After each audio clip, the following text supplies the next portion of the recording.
Before we begin, I gotta apologize for my voice because I've been a little sick lately. I need to address something.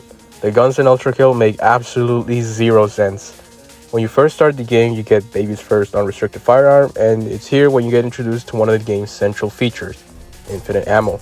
You can just keep your finger on the trigger and just keep shooting, and it certainly works in the fast-paced nature of the game, but like anything, how would you rationalize this in lore?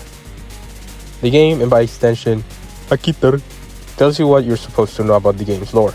However, that won't stop people from asking unnecessary questions. Questions I got speculations about. The piercer, for example, in the Sentry, tells you that the ammunition comes from microscopic pieces of metal shot by the electric pulses created by the weapon.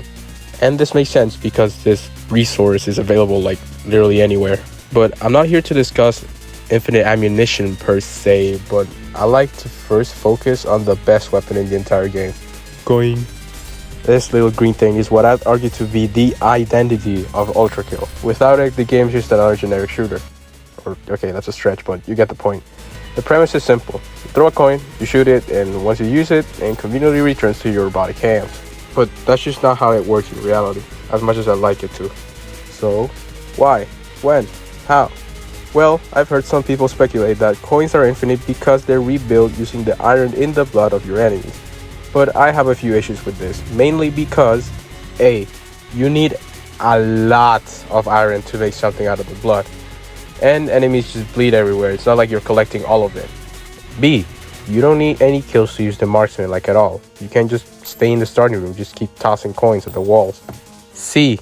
The color of iron just doesn't match the coin's color in game, and while that seems like a minor issue, it bothers me. So, therefore, I've come up with my own theory for why you have infinite coins in game.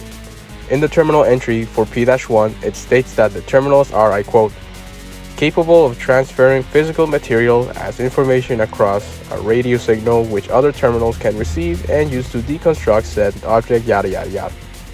Despite this, we're also made aware that this technology wasn't fully perfected at the time these terminals were built. But we do know that these terminals are sentient and trade items such as weapons for entertainment. Weapons scavenged using this teleportation technology. So where am I going with this? Well, it's here I pose the possibility of the marksman itself posing the same kind of teleportation technology these terminals have, to reuse the same 4 coins, seeing as they kind of disappear when you throw them. Or maybe the terminals themselves are supplying the coins, more likely the former. And perhaps this weapon was synthesized by another machine, much like the nail gun using the piercer as its base.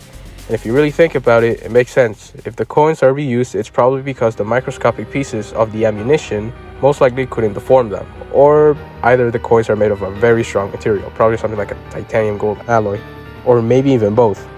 But of course this theory isn't perfect, mainly because the coin seemingly disappears after you shoot it, probably alluding to its destruction.